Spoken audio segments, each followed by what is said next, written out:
Hello, and welcome to this special edition of Newsworthy Stories with Jacqueline Jimenez.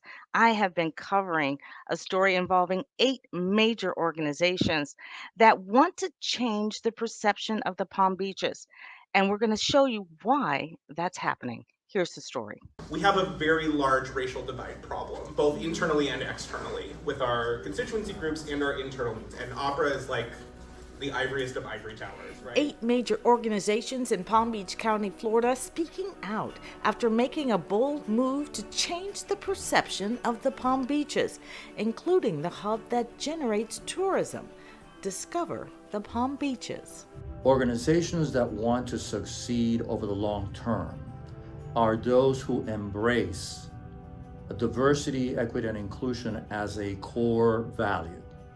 Discover the Palm Beaches, and the Cultural Council of Palm Beach County led the charge for change, turning to Carla Harris of the People Institute, who created the Diversity Corporate Challenge.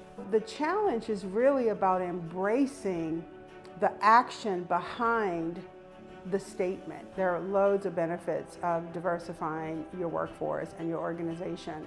And the first and most important benefit is the bottom line. The Diversity Corporate Challenge has 3 tiers of engagement to determine where your company stands in regards to diversity. There are 6 challenges, and a company can choose to take one challenge or all 6. The organizations from the Palm Beaches chose 3. Really being allowed to going through a process of this to pick the strategies that are going to get you the best outcomes, not just in terms of diversification, but also expanding your audience, which helps with income streams, which helps with ticket sales, which helps with getting another $100,000 grant. That's right. What action steps specifically can you take to acknowledge bias and stop it? Before joining the challenge, many of the organizations participated in what Carla calls brave conversations. Having that practical knowledge of how to engage new communities, how to communicate with people effectively in a way where they felt welcomed by the ballet, which has an inherent history of being, You can say it. You can say it. inherently biased. Many of the organizations made the decision to remove advanced education from every position unless it was an integral part of the job. And that's huge. It's huge because now an organization is able to weigh experience in lieu of having a degree. I think for us the biggest challenge with the challenge is just maybe thinking that it was going to take too much time, cost too much, and maybe distract us from other work and other priorities. Specifically the blind hiring practice, we thought that was going to take a lot of extra time and resources. We have a new system in place and we're actually going through it right now with a new job opening, and it is I wish we had done it for the last 8 years that I've been here. So joining me now is Carla Harris of the People Institute. She is the creator of the Diversity Corporate Challenge. Carla, thank you so much for joining me. Thank you so much, Jacqueline, for having me. Carla, what does this say about the 8 organizations that are taking part in this 6-month challenge? What does that say? What is the messaging behind that? It lets people know that they're serious about diversity, that they're about more than just checking the box within their organization, and that they really want to appeal to their end users, their audience, their consumer, and internally from a recruiting perspective. It lets potential employees know that that there's an opportunity, no matter where you come in, that when you're working for a diverse organization, you have the opportunity to grow within that organization. And that's huge. It sets a nice precedence especially during these times. And talk to me, you mentioned the bottom line in the story. How does this benefit the bottom line? For these 8 particular organizations, it benefits the bottom line from a viewer, an audience base, because these are arts and tourism organizations. So, who's in the audience watching the shows? Who is bringing what kinds of groups are looking to come and do business within the county? Across the board, in a more general information, though, it really impacts who they do business with, what communities they want to seek out, the constituency that they want to reach, the clients, the target. It helps the bottom line from a creativity perspective. When you have diverse voices around the table, you have diverse perspectives around the table. And when you're thinking about marketing, you're thinking about client development, you're thinking about product development, all of those perspectives make such a difference. And it helps broaden your sales base. It helps broaden your pipeline. And that's really what organizations are looking for. Now, Carla, I know the Cox Science Center and Aquarium made some immediate changes. Can you talk about how that affects the people who want to come to the Science Center that may not have been able to do so?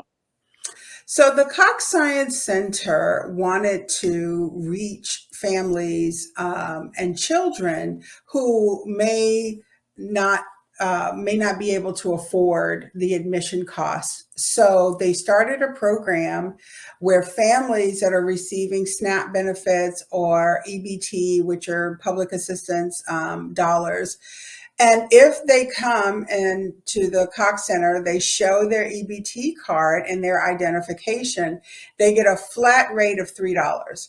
And what this does is it really opens up a world of science to a community that may not be able to perceive that they can afford this. And how much farther does this take us, right? So we know that STEM, which is science, technology, engineering, and math, I think that's what the STEM is, really affects.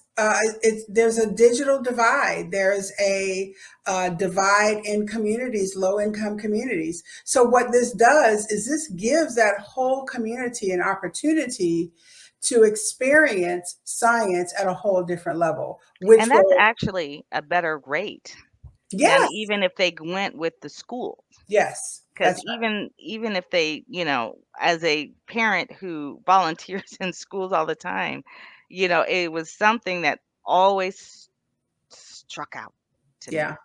It bothered me so greatly when I saw kids that couldn't go to some of these field trips Hmm. and they, were stuck in school. I think that this right here. So if you have to understand, if you need to bring it home, that's what it looks like. Yeah, It's exactly. one kid not having to stay, or even something like that at a $3 rate. Maybe, you can sponsor that, or maybe there's a fund even that you can contribute to so Mhm. that we can help other kids who can't go, Yeah. because the science center is so eye-opening. It does give options that kids aren't thinking about on a regular basis. Hmm. So, I complete that one just hit home to me because Yeah. I was like, I can see that from, this point of view where, kids who want to go and Hmm. can't go. Now, I know that, you have several other examples involving even like Discover the Palm Beaches. They took the challenge a little bit further. Can you talk something more about that?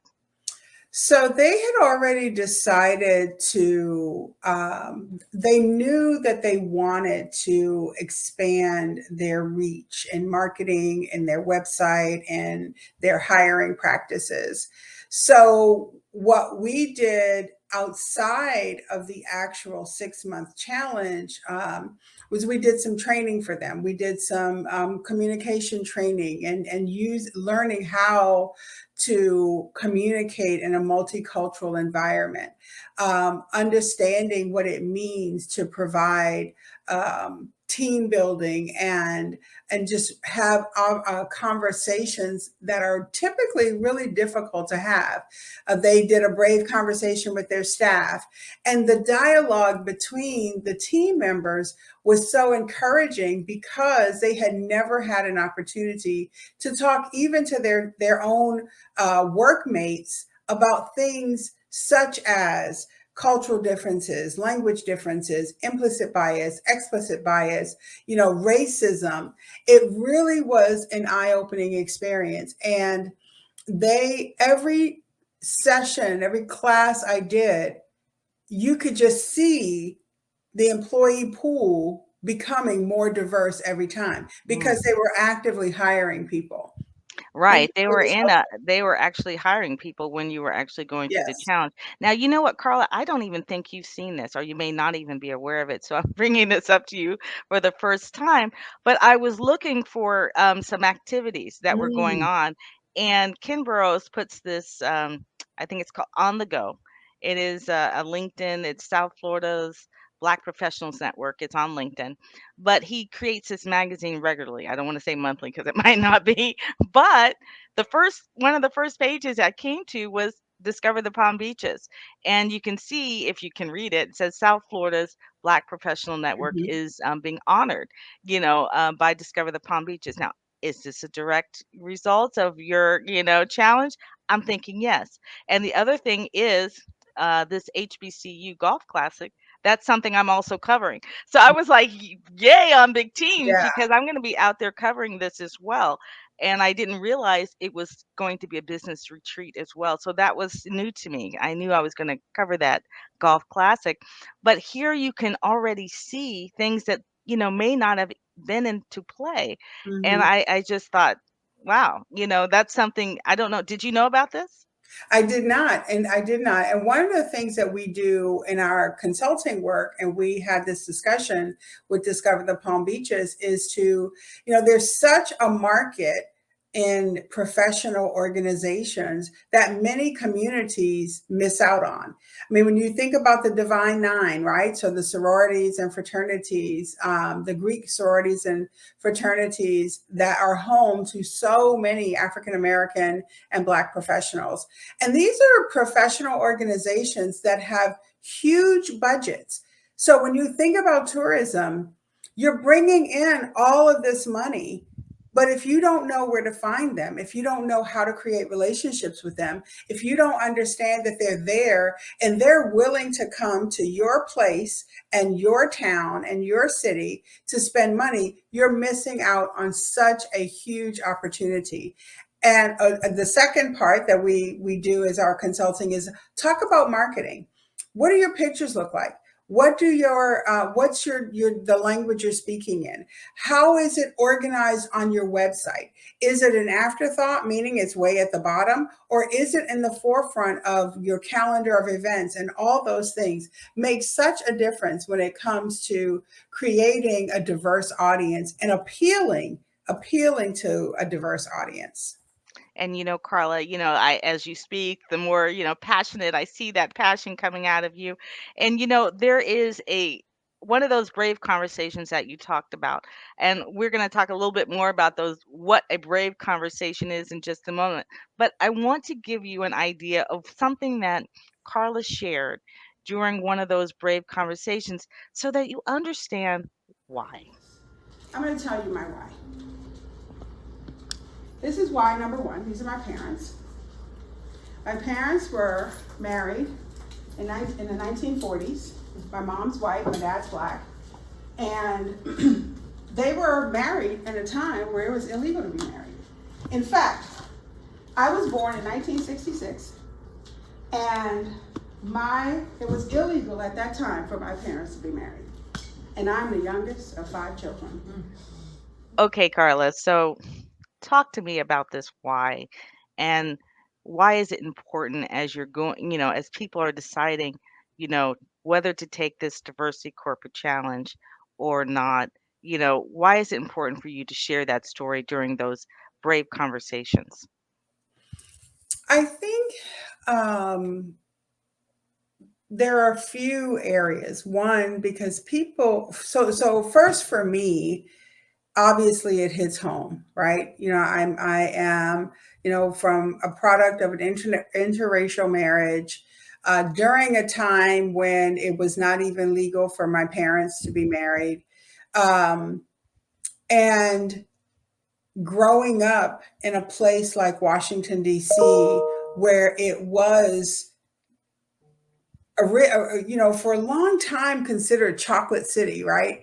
But it has become so much so the integration is much more now than it is when I grew up. So when you have, when you line my family up and you see all the different shades of color and that make up one family, right? So, and then, I think about my own daughter, who is the next generation, and how she's looking at this, how she's engaging with people. We live here in South Florida. She has a hugely diverse group of friends. And I love that. She's bilingual, so she can communicate with many different cultures. And I think that that's really important. It's important for me as an individual, as a leader, to make sure my team is diverse, is to make sure the clients we serve are diverse. And on the other end, speaking of the clients that we serve, I will tell you that the clients that we work with are serious about diversity. And at this point in my life and in my career, it's important for my clients to take it seriously. And we've chosen not to work with clients simply because they want to check a box, because it's so important to our community, it's important to the economy. I mean, there's so much ripple effect. They have to, there is an understanding. It's deeper, than you mentioned checking a box. But Yeah, what I like about the Diversity Corporate Challenge is you have an opportunity to have what Carla calls brave conversations. And can you tell us, and what it does is it gives you a chance to actually do an internal, town hall kind of a thing. yeah. And can you talk a little bit about that? And then we're going to hear a little bit about from some of the people who have participated. So a brave conversation is just that. And the turn of phrase, brave conversation, came during our race town halls that we hosted in 2020. And one of our participants in the town hall said, we have to move from safe spaces to having a brave conversations. And it is an opportunity for organizations to hear firsthand from their team members their thoughts on the diversity or lack of diversity and culture within that particular organization. We use guiding questions. So there's always 4 questions, and the 4 questions really allow team members to speak in small group breakouts around these questions. And the final question is always, it doesn't matter the organization, always, what can your organization do to increase the workplace culture and diversity within your organization? And that's where leaders get real takeaways from what their team is wanting in as it relates to their organization. They're not hearing it from me, an outsider. They're hearing this from their team, from their folks that work right there. And that is an incredible way to get started turning things around. And Now, I'll tell you, Jacqueline, I'm sorry, I'll tell you also that it is an opportunity for people who don't know how to talk about racial diversity to ask the question and say, how do I say this? What do I say? How do I approach it in a safe environment, not feel foolish? And they really don't have to, they can do it and know that they're going to get no judgment. And that's what's important. no judgment is what's important. So right now, let's listen in on some of the brave conversations that happened. This was held at the Cultural Council of Palm Beach County. Let's listen in and hear some of the conversations that they had. Yeah, her name is Jen. She's completely deaf, and one of the things that we were talking about was like people feeling left out of their group or feeling like they're the last to hear anything. And recently we've just been talking a lot as an organization and having these town halls, and one of the things that she mentioned was that she always feels like she's the very last person to know because she's completely deaf. So I think as like an organization, I feel like I've noticed a lot of us making more of an effort to make sure that she's included and that we are an inclusive facility. So we work with a group of older volunteers, and our bias towards they can't change, they won't listen to us, they might mistreat diverse members of the community that come into our organization or to see the show. And then we also realize, okay, we're the young people that are having the biases about the older individuals, and then we were also making assumptions about what their biases would be. If you have a community that's diverse and you're only providing marketing collateral in English, is that really equitable? Okay, Carla. So now you get an idea of what the brave conversations, have generated. I mean, it is really this really great open conversation. And when we talk about the diversity corporate challenge, you also give them a chance to look at where does that company stand. Talk about the 3 tiers of engagement that you offer. So we help organizations define where they are. So if you're an organization and you want to participate in something like this, or you want to diversify your staff, or you want to begin having programs that help increase diversity, but you're not sure where to start, then Diversity Ready, which is our first tier, is probably where you would want to consider. And this is for, you're not sure, you may want to take a look at putting a mentorship program together, which is our first challenge. And it helps organizations start small and then grow. When we go into performance and mastery, so performance is you're practicing some level. You may have a mentor program. You may have an opportunity to do some corporate social responsibility, but they're not specifically targeted to people of color. They're not specifically targeted to other cultures and other, your BIPOC, if you will, community. So diversity performance would be where you want to be. And that's taking 1 to 4 of the 6 challenges. And then finally, mastery is where your company has already decided this is what you're doing. This is where you're ready to now put your money where your mouth is. And that's where we're talking about compensation plans, leadership pipeline development, so that you can create a legacy as your company moves from where it is now to where you would like it to be. Now, what I like about the challenge is you give them 6 challenges to choose from. They can do all 6 or just one. So, right? And so can you share with me a little bit about the challenges that Palm Beach County decided to take? So Palm Beach County chose 3 of the 6. The first one is to create a formal mentoring program. The second was to develop a CSR, which is a corporate social responsibility program. And then the third one is to institute a blind hiring process. And some organizations combined 1 and 2, which is really important. So the challenge is not so stringent that even a small business can't participate.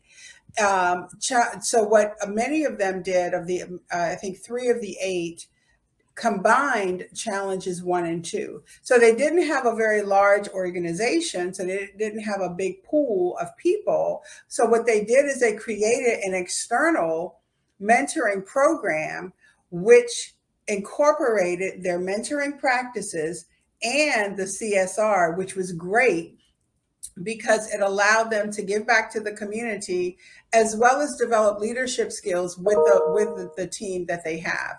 And then, of course, the blind application process is just incredible because it helps focus on the skill set of potential employees instead of pedigree, name, zip code, all of those things that could increase the implicit bias amongst your hiring team. Let me ask you a question. Like the HBCU Golf Classic, Mhm. is that a way for businesses and organizations to participate, and serve in a way by bringing their expertise there? Or even like one of the things at the HBCU Golf Classic is we're encouraging people to bring a young golfer. So isn't that a chance to include like mentorship as a part of that if you're bringing somebody in? I mean, and it's fun. you Yeah, know yeah, and it's absolutely. and because it's a way for people to just get to know and get to understand, not only it doesn't everything doesn't have to be so, I don't know, serious, if you will, but Mhm, there's also fun ways to do it, something that you can participate in every year, mhm. and different ones. I mean, there's so many different organizations that are not only creating these types of activities, but it's also important for you to be able to fellowship. But Yeah. I find the golf, I mentioned the golf one because that is such a place where people network. And Mhm. if you learn to play golf, then you can be on the course and on the green, and um, just introducing people to that networking on the green. And those golf clubs where they might not have access to. Yeah. And so I just thought I'd ask that question because a lot of times people really aren't thinking of that. And I know that you would be there to give them ideas like that. And that's what people don't understand is they don't like like the lady you always said during this challenge, they kept saying, you don't know what you don't know. You don't know what you don't know. That's right. And what a beautiful thing is that you can learn. This is one of the things that when I was covering that brave conversation at the Cultural Council of Palm Beach County, one of the things that you mentioned was even if you have these biases, you can unbias or you can become unbiased. You can undo what's been done. That's And right. that's the good news, right? You can undo, you can change your perspective. Mhm. And it's not just, I've learned so much. I'm an African American. I have learned so much about diversity and about my own biases from Mhm. covering your stories. I never was thinking like I always say it now because I figure if I don't know, other people don't know either, is that, if you have an all black company, well, you're not diverse. Or if you're all Asian, you're not diverse. Right. That's People always look at it like, black, white, but it's not. Diversity is about having people from different cultures who can reach out to their own cultures and say, hey, this is a great company. Come see what we have, you Mhm. know, and build on that bottom line. And so I know that we can go on and on. So, Carla, what do you want people to know or understand about the People Institute or the importance of considering diversity as a whole, not just as a thing to do, but as to make their company whole, to understand the community that they're serving, understanding the customers? What do you want them to know? I want them to know that you really don't know what you don't know. You really are missing out if you stay within your own in group. That you are there's such a there's a whole economy waiting to do business with you when you have people that look like everyone working within your organization, when your marketing materials speak to all types of people, when your leadership looks like all types of people, when the culture of all of those things are really, really critical, you really are missing out. And in order to not miss out, is to just open your mind and open your doors to folks that don't look like you. That's what That I want people to know. I agree with you. And one thing that I haven't heard, which is something that's just true of minorities in general, from I don't care which minority you're from, Hmm. very loyal. Once we learn that someone cares about our needs, we are very loyal, and and we will support in numbers, you Yes, know, in absolutely. numbers. And so that is directly connected to the bottom line. Absolutely. Uh, that is something we are known for. So uh, take whichever step you need to take, but I would say start that conversation with Carla Harris of the People Institute. I mean, she's been doing people long before everybody else was thinking diversity, equity and inclusion, but she knows what she's doing. She's the best that there is. And not only that, we commend, part of this whole thing was to commend the companies that took the action. That's what's important. Mm. Don't leave here without understanding. This is that loyalty I was just talking about. Yeah, yeah, Commending the companies who are taking this initiative, who are taking a stance, who are saying, you know what, we're not doing enough, and let's do more. Let's see. Let's get to know the community that we serve. yeah, So this is actually a part of that loyalty right now. We're going to share that good news. Hey, these companies are doing this. And for companies, and there are people and organizations right now who are only or mostly looking to do business with diverse companies, just like, people look for to do business with companies who are mm, environmentally sustainable, yeah, they yeah, do that. They're looking for the same thing with diversity. So many things that so many questions you should ask, but take the brave conversation or have a conversation with Carla so you can even begin to get there. So she can talk about what you do and how to do it better. Right? that's right. She makes better, what does your daughter say?